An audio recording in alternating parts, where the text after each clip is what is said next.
ধনীৰাম কাই বজাৰ কৰিলা নেকি?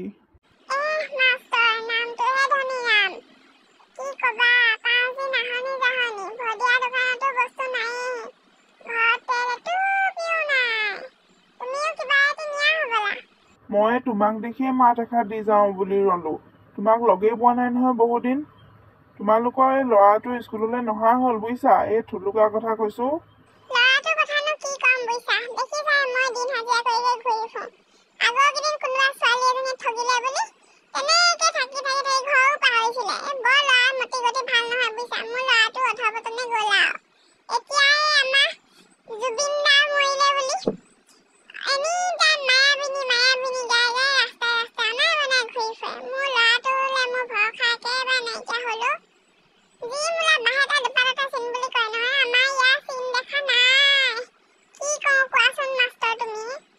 কিয়নো এনেকে কৈছা হয়?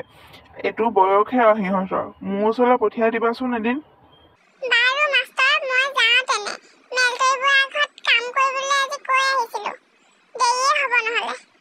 ভাল তেনে যোৱা। ছাৰ, আমি ৰিনিকি কমপ্লেক্সৰ ফ্ৰণ্টত জুবিনদাৰ প্ৰতিমূৰ্তি বনাবৰ কাৰণে প্ৰতিবাদ কৰিব যাম। আপুনি আহিব? কচোন তহঁতে অকল মায়াবিনী গালে, প্ৰতিমূৰ্তি বনালে, মিউজিয়াম বনালে, আমাৰ জুবিন গাৰ্গৰ ৰচনাৰাজিবোৰ এই আহি থকা জেনেৰেশ্যনৰ মাজত সুৰক্ষিত হ'ব বুলি তহঁতি ভাবনে? ছাৰ কি কয় আপুনি? গোটেই অসমীয়া দেখোন প্ৰতিমূৰ্তি বনাবলৈ চিঞৰি আছে। আজিলৈকে কাৰোবাৰ মূৰ্তি দেখি পিনি গুগলত চাৰ্চ কৰি পাইছনে? মই হলে আজিলৈকে নাই পোৱা দেই। ময়ো চাৰ্চ কৰি নাই পোৱা পাই। আমি যে ভূপেন মামাৰ গানবোৰ শিকিছো, ভূপেন মামাৰ বিষয়ে জানিছো, বা জ্যোতি ৰাভাৰ বিষয়ে জানিছো, বা তেওঁলোকৰ ৰচনাৰ কথা জানিছো যে এইবোৰ তেওঁলোকৰ প্ৰতিমূৰ্তি দেখিছো যদিও আমি গুগলত চাৰ্চ কৰি কোনোদিন চোৱা নাই। আৰু তেওঁলোকৰ মিউজিয়ামবোৰ চাবলৈ যাবলৈ আমাৰ যে অকাদো নাই। আমি কেনেকে গম পাইছো জানো? স্কুলত যে আমাৰ কম্পিটিশ্যন পাতে, কুইজ কম্পিটিশ্যন পাতে, তোৰ ৰাভা সংগীত, জ্যোতি সংগীতৰ কম্পিটিশ্যন পাতে, ভূপেন দা সংগীতৰ কম্পিটিশ্যন পাতে, সেইবোৰ আমি গাওঁ নহয়, তেতিয়াহে আমি গম পাওঁ। কুইজত সেইবোৰ সোধে যে তেতিয়াহে আমি গম পাওঁ। আকস্মিক বক্তৃতা পাতে, বক্তৃতা প্ৰতিযোগিতা পাতে। তেনেকে আমি জুবিন দাৰ ক্ষেত্ৰতো এইবোৰ সাহিত্য সংস্কৃতি অনুষ্ঠান পাতিব পাৰো ন। আৰু যে জুবিন দাই আমাক কি কি দি থৈ গৈছে, আমালৈ তেওঁৰ যি অৱদান, সেই অৱদানবোৰ লৈ পিনি আমি তৰ্ক প্ৰতিযোগিতাও পাতিব পাৰো। বুনিয়া ভুজিয়া দুটা বেছি কথা কয়। এই গুণদ্ৰুপ, ইহঁতে ঠিক কথাই কৈছে। প্ৰতিমূৰ্তি আমাৰ দৰে 10 চুকত নেচাজে।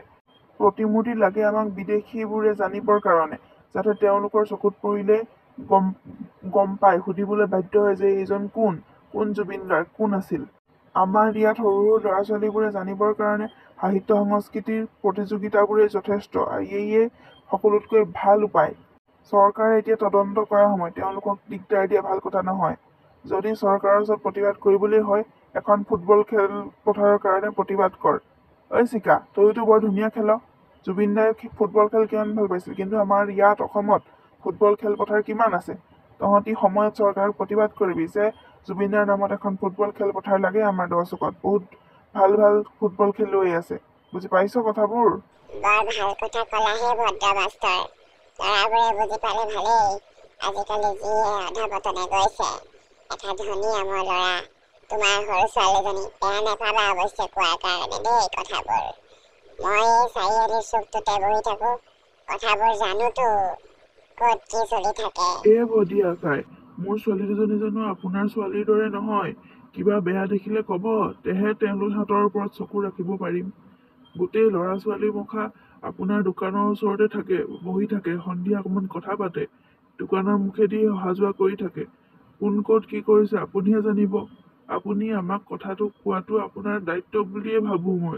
মই ইয়াত বেয়া নেপাওঁ। হয় দিয়া মাষ্টাৰ। ৰাইজ, মই ভদিয়া দোকানী। গেলামালৰ দোকানখন মোৰে। মাত্ৰ বেচা পাছত কম, মাজে মাজে ওলাই থাকিম নহয়। ছাবস্ক্ৰাইব কৰি থব।